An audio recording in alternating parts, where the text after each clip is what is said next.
자, 어제 한 TV 탐사 프로가 양현석 YG 대표가 동남아시아 재력가들을 상대로 이 화류계 여성들을 불러다가 식사를 하고는 뭐 그 자리에 황한한가도 있었대요. 그러고는 2차로 이제 뭐 강남의 클럽 MB라는 데로 옮겼다가 그 다음에 이제 이 장소를 옮겨서 성접대를 시켰다. 그래서 태국에 부유한 사람들이다. 이렇게 이제 이야기가 나오고 있습니다. 그런데 태국 부유한 사람 2명이 한국을 방문해서 양현석이와 저녁 식사를 하는데 이 자리에 유흥업소 종사자를 필요로 해 여성 25명이나 있었고 이 중에 8명이 일반인이래요. 자, 기가 찹니다. 그래서 양현석은 자신의 사업을 늘려오는 과정에서 결국 지금 태국인이 중국인이 일본인이 이런 돈 많은 사람들 검은 돈들을 전부 투자시켜서 그래서 일개 엔터테인먼트 회사가 이제 세계적인 형태의 거대한 회사가 되고 상장이 되고 본인이 또 바지로 뭐 여러 군데 업소들을 클럽 같은 업소들을 직접 운영하면서 실제로는 그걸 다 뒤에서 관장하는 장 본인이 아니냐. 지금 이런 이야기까지도 나오고 있습니다. 그래서 성리나 유인석이 한 일들을 보면 전부 양현석 YG가 했던 일들을 그대로 일부 이제 성리나 유인석이 넘겨받아가 똑같은 일을 반복한 거예요. 외국에 돈 많은 사람 불러다가 밥 먹이고 여자들 끌어들여다가 클럽에서 놀게 하고 그 다음에 성접대를 하고요. 똑같이요. 지금 성리가 한 일이 양현석이 한 일을 그대로 복사판이지 않습니까? 그래서 지난번에 일본에서 무슨 이 돈 많은 재력가들이 왔는데 무슨 서울 최고급 호텔을 빌려가지고 성접대를 했다 했을 때 YG 법인카드가 3천만 원 이렇게 끊겨 있었다. 그러니까 성리나 유인석도 YG의 바지냐 이런 부분이 지금 등장하는 겁니다. 근데 양현석은요, 박근혜 정권 때도 정권에 가까웠다고 소문이 나서 여러 가지 구설수가 있었는데 지금 이번에 문재인 정권 들어서도 일자리 어떤 기업에 선정됐다고 상 받았다고 자랑까지 했습니다. 그래서 한간에는 양현석의 배경이 뭐냐? 양현석 YG에 전격적으로 특수세무조사를 국세청이 들어간 날이 3월 20일인데 지금 양현석이가 뭐 세무조사 받아서 어떻게 됐다라는 말이 한마디도 안 나오고 있습니다. 그래서 적어도 이게 정상적인 국가라면 양현석 YG 같은 지탄을 받는 오죽했으면 약국이라고 그렇게 이야기가 상간에 회자되고 대학 축제에서도 양현석 소속 연예인들을 불러서는 안 된다고 대학교에 이런 대자보가 붙고 그리고 한 유명한 지금 개그맨은 그 양현석에 나오면서 그 약국이라는 표현까지도 직접 썼습니다. 그래서 자신의 엔터테인먼트에 소속된 연예인들을 가지고 상습적으로 외국에서 유명한 사람이 오면 얼굴로 내세우고 또 여성들을 이 성접대 여성들을 대량 확보하고 클럽 등에서 또 그러지 않은 일반인 여성들까지 술자리, 이 성접대 자리에 갖고 가고 있는 거 아닌가. 이런 부분에 대한 의혹이 짙게 제기되고 있어요. 자, 그래서 우리들 병원에 1,400억 부당 대출을 이걸 컨트롤하던 라인이 윤규견, 백은우, 조국 이 라인이었는데 친노 핵심들이 여기에 다 연결되어 있고 또 우리들 병원에 지금 의혹에 등장되었던 인물들이 양정철, 이상호, 김수경, 정재호 그리고 뭐 이들과 가까운 자가 타겟민, 이호철 그리고 서초경찰서, 경찰청, 범정부서 이런 부분까지 있고 또 경찰청장이 이철성이었죠. 그래서 결국 여기서 등장하는 것은 윤규건이 왜 처벌을 안 받고 성리가 구속이 안 됐는가 하는 부분에서 이 양현석의 엄청난 커넥션이 지금 좌지우지되고 있는 거 아니냐. 그래서 지금 젊은 사람들 사이에는 이 문제를 두고 지금 분노가 폭발하고 있고, 여성들은 노골적인 관광 커넥션이 자행된 버닝썬에 대한 수사가 안 되는데 청와대가 그 배경에 있다고 보고 비 오는 날 청와대 앞에까지 가서 시위를 하고, 또 제가 버닝썬 앞에 가서 시위하는 사람이 하나도 없다니까 이제 버닝썬 앞에까지 가서 시위를 하고 있는 겁니다. 그래서 현직, 전현직 밑에 있는 사람 한두 명 구속시키고 그냥 끝내버리려고 하는 이 버닝썬의 배경에서 성리나 유인석의 배우가 사실상 양현석 아니냐라는 이야기가 지금 깊게 나오고 있는 거예요. 자, 성리가 지가 운영했다라는 홍대 클럽, 우리 사무실 앞에 있었습니다. 러브 시그널이라는, 여기에 실소유주가 양현석이라고 지금 거론이 되고 있습니다. 자, 빅뱅에 양현석에 가장 많은 돈을 벌어줬던 빅뱅 멤버들이 지금 하나가 저렇게 연루되었는데도 YG가 아무런 입장을 내지 않고 성리가 은퇴한다고 발표하고, 이런 게 결국은 다 뒤에 양현석과 성리하고의 관계가 상하관계라는 것에 있는 거 아니냐.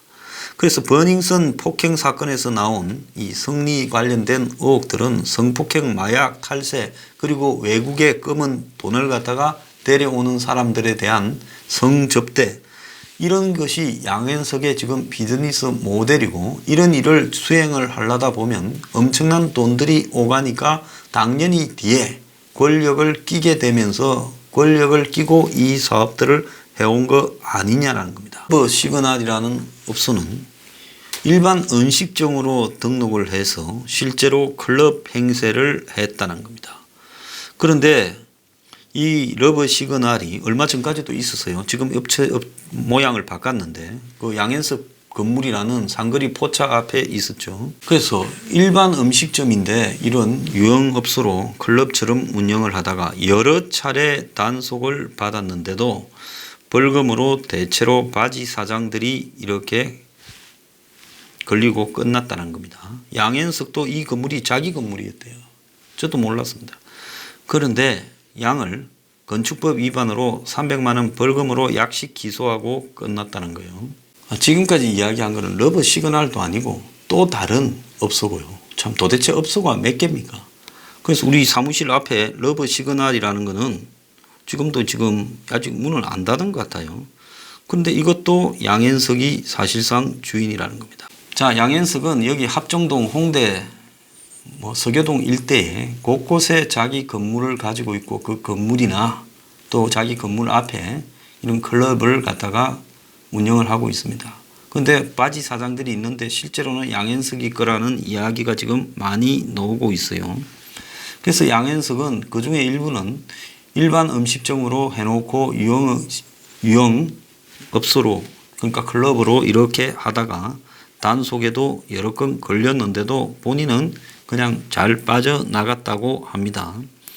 그래서 이런 식으로 거대한 상장한 한국 최고의 엔터테인먼트 이 회사를 운영하면서도 이 젊음의 거리 곳곳에 지금 문을 닫고 열고 하면서 일부는 불법적으로 지금 유흥업소들, 클럽이라는 이름의 유흥업소들을 여러 가지 지금 형태로 복잡하게 만들어서 사실상은 진짜 주인은 본인이 아닌가 하는 이야기까지도 지금 나오고 있고, 버닝썬보다 규모가 더 크고 600억 탈세 정황이 있다라는 아레나, 여기서도 이문호로 버닝썬 대표가 기획 담당 역할을 했었다는 겁니다. 그러니까 이문호라는 친구도 이런 일만 전문으로 하는 친구예요. 그래서 국세청이 아레나가 260억의 탈세를 했다고 전현직 사장 6명을 고발했는데 2014년부터 4년간 600억이 넘는 세금 탈루를 했는데, 고발한 전현직 사장 전부가 바지라고 하고 실제 소유주는 강모라고 이렇게 알려져 있다고 합니다. 그런데 이렇게 비슷비슷한 인물이 여기저기 돌아다니면서 이런 클럽들을 해서 돈을 벌어먹고 사는 부분에 제가 볼 때 이게 권력에 엄청난 비호가 개입되어 있다. 클럽이 단순히 젊은 사람들이 노는 클럽이 아니라 이들이 엔터테인먼트 사업을 바탕으로 이름이 알려진, 세계의 이름이 알려진 자기가 보유하는 연예인들을 바탕으로 그들을 앞에 내세우면서 외국의 검은 돈을 가진 수상한 놈들을 끌어들여서 그를 통해서 엄청난 돈을 한국에 빨아들이고, 그래서 그걸 바탕으로 온갖 지금 탈법과 탈세 등을 하는 사업을 저지르고 있는데, 이런 것이 방관되어 온 데는 권력과의 깊숙한 유착이 핵심이라는 겁니다. 그래서 문 정권도 그러면 이 YG와는 어떤 유착 관계가 형성되어 있느냐, 아레나의 실제 주인은 도대체 누구인가, 이런 부분에 대한 의문이 지금 숱하게 나오는 거예요. 그래서 전 국민은 양현석이 이상하다라고 생각하는데, 지금 양현석은 검찰 앞에 한번 경찰 앞에 가지도 않고 있습니다. 양현석은 도대체 대한민국에서 뭐 마약에도 숱하게, 그리고 숱한 지금 클럽이나 유흥업소들을 편법 탈법으로 운영하고, 지금 성접대를 해서 외국인 투자자들에게 한국 여자들 붙여주고, 그 다음에 투자 끌어들여서 그걸 어디에 어떻게 썼는지, 지금 이런 부분에서 숱한 의문이 나오고 있어요. 지금 한국의 엔터테인먼트 사업들이 K-팝이 유행한다고 한 이후에 이 배경에 중국이나 뭐 중국의 삼합회 자금 이런 것들이 숱하게 들어왔다고 지금 소문이 자자했습니다. 그래서 사실은 이런 엔터테인먼트 사업을 해서 정상으로 돈을 벌기보다 이런 걸 가지고 주식 상장시키고 가격 띄워서 그걸 통해 가지고 돈을 벌고, 또 계속 이런 클럽들을 하면서 그걸 외국 투자자들의 일종의 접대 창구로 쓰고 있다. 그리고 그 배경에는 한국 여성들을 붙여주는 성접대가 있다. 그렇다면 한국 K-팝이라는 게 기본적으로 엄청난 비리구조 속에서 성장해가는 잘못된 것들인데, 이런 것들을 공중파니 종편이가 전부 끌어들여 가지고 각종 오락 프로를 만들어서 이들이 대단히 성공한 사람처럼 위장을 시키고 청소년들에게 이런 일을 하라고 권유하는 것이 옳은가? 정말 한국 K-팝은요, 처음부터 끝까지 이 정치 권력하고의 관계를 해부해 봐야 된다는 겁니다. 얼마나 어떻게 봐줬는지 지금 알 수가 없을 정도다, 저는 그래 보고 있습니다. 자, 정권과 민주당은 황교안에 대해서 지금 전혀 양보를 하지 않고 있습니다. 황교안이 이야기한 패스트트랙에 대한 사과, 고소고발 철회, 그리고 원점에서 재논의에 대해서 아무런 지금 입장을 이야기하지 않고 있습니다. 자, 그런 상황에서 지금 황교안 한국당 대표는 어제 이젠 경제정책으로 전환 투쟁을 한다. 그러면서 지금까지의 벌어졌던 이런 장외 투쟁에서 이제 새로운 투쟁을 하겠다고 이렇게 말을 했습니다. 자, 그러면서 18일간의 장외 투쟁을 끝내고 앞으로는 투쟁 일기로 정경제 대안을 제시하는 정책 정당으로 가겠다고 하며 2020 경제 대전환 프로젝트를 이렇게 하고, 그걸 수행할 직속위원회를 이달 안에 당대표 산하에서 출범시키겠다. 그래서 문재인의 경제정책을 폭정으로 규정하고 대안을 제시하는 야당이 되겠다. 이렇게 말을 했습니다. 자, 그러면서 이 위원회에 각계 전문가, 여성, 청년 등을 폭넓게 참가시키겠다 하는데, 구체적 추진 사항으로 미세먼지 저감, 이거는 방법이 없는데 중국 말고 뭘 어떻게 하겠다는 겁니까? 4대 강보 파괴 정지, 신한울 원전 3, 4호기 건설 재개.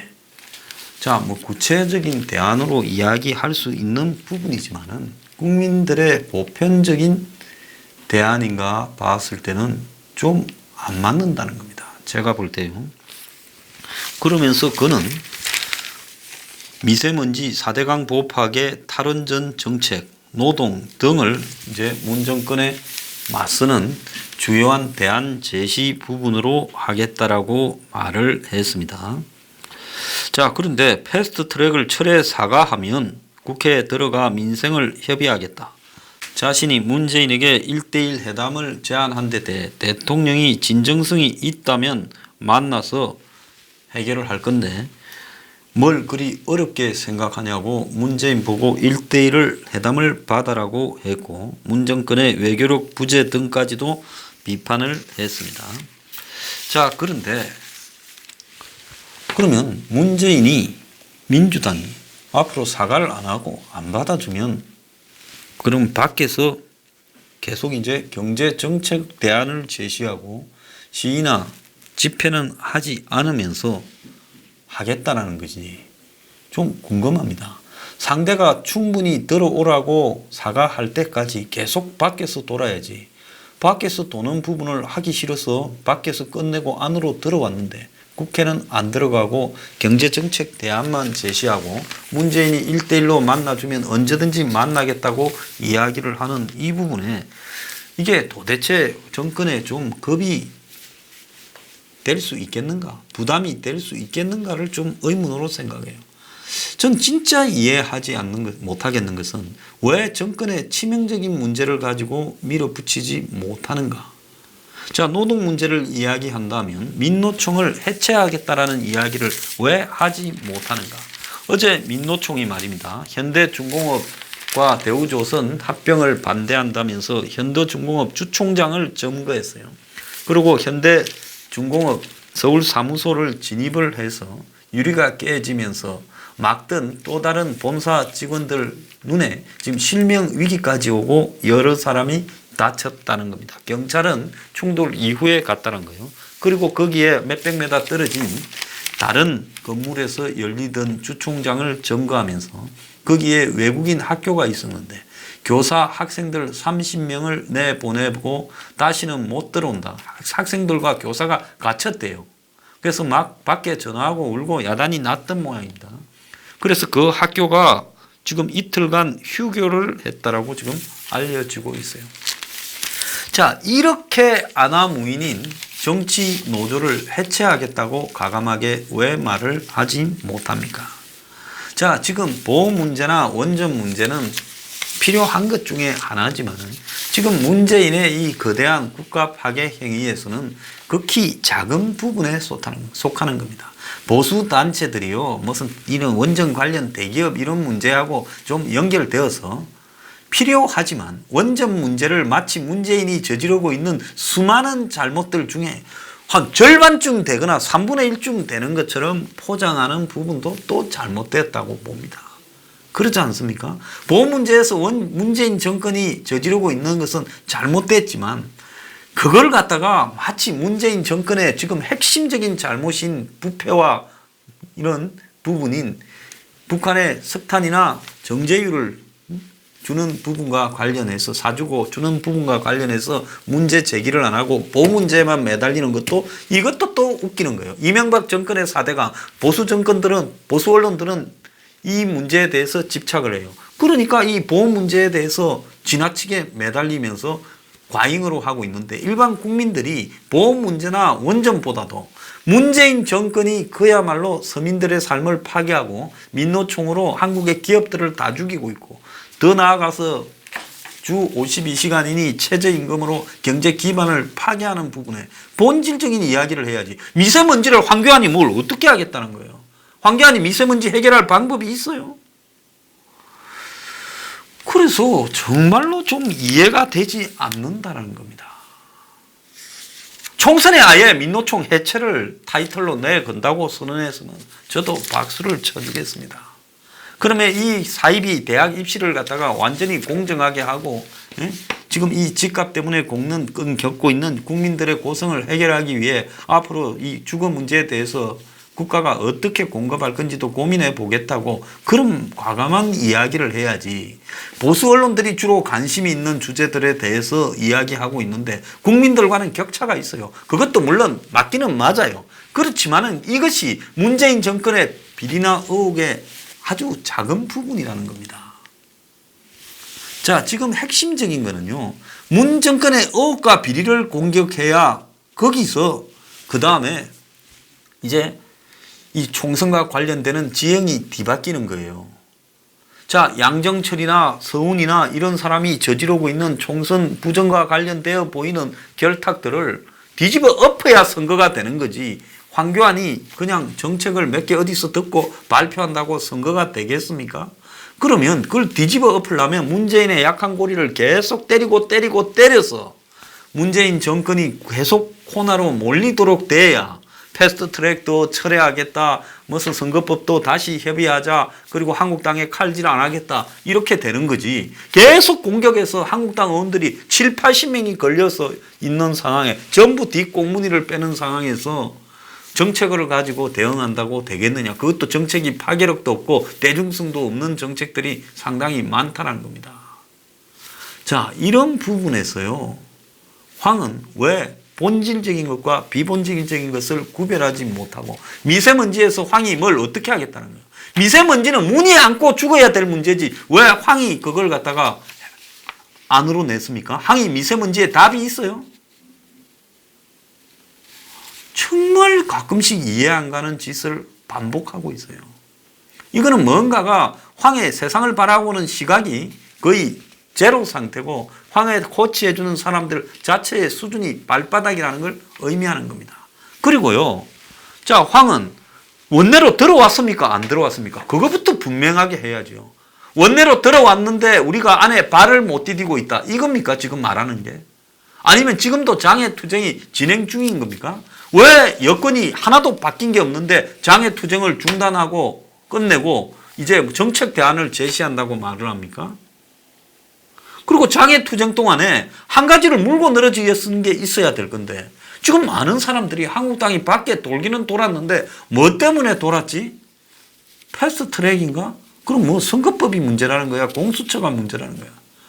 그래서 그 속에서 문정권의 치명적인 부분들을 물고 늘어졌어야 되는데 그걸 확산시키는 것도 한국당 스스로가 포기했어요.